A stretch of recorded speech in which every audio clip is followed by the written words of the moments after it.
سورة المطففین۔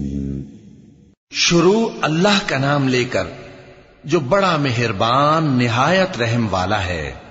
ناپ اور تول میں کمی کرنے والوں کے لیے خرابی ہے۔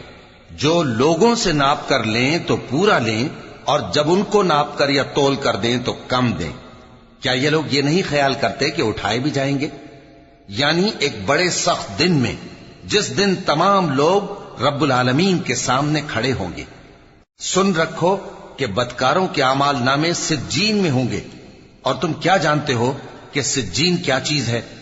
ایک دفتر ہے لکھا ہوا، اس دن جھٹلانے والوں کے لیے خرابی ہے، یعنی جو انصاف کے دن کو جھٹلاتی ہیں، اور اس کو جھٹلاتا وہی ہے جو حد سے نکل جانے والا گناہگار ہے۔ جب اس کو ہماری آیتیں سنائی جاتی ہیں تو کہتا ہے یہ تو پہلے لوگوں کے افسانے ہیں۔ ہرگز نہیں، بات یہ ہے کہ یہ جو اعمال بد کرتے ہیں ان کا ان کے دلوں پر زنگ بیٹھ گیا ہے۔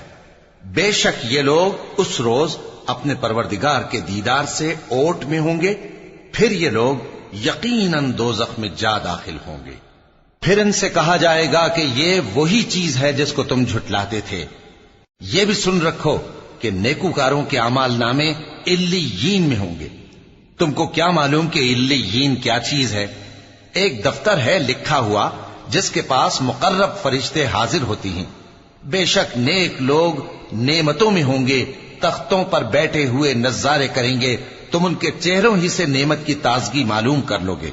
ان کو شراب خالص سر بمہر پلائی جائے گی جس کی مہر مشک کی ہوگی۔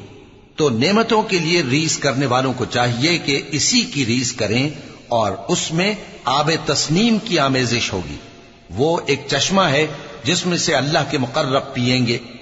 جو گناہگار یعنی کفار ہیں وہ دنیا میں مومنوں سے ہنسی کیا کرتے تھے، اور جب ان کے پاس سے گزرتے تو حقارت سے اشارے کرتے، اور جب اپنے گھر کو لوٹتے تو اتراتے ہوئے لوٹتے، اور جب ان کو یعنی مومنوں کو دیکھتے تو کہتے کہ یہ تو گمراہ ہیں، حالانکہ وہ یعنی کافر ان پر نگراں بنا کر نہیں بھیجے گئے تھے۔ تو آج مومن کافروں سے ہنسی کریں گے کہ مسندوں پر بیٹھے ہوئے ان کا حال دیکھ رہے ہوں گے۔ آج کافروں کو ان کے کاموں کا پورا بدلہ مل گیا نا۔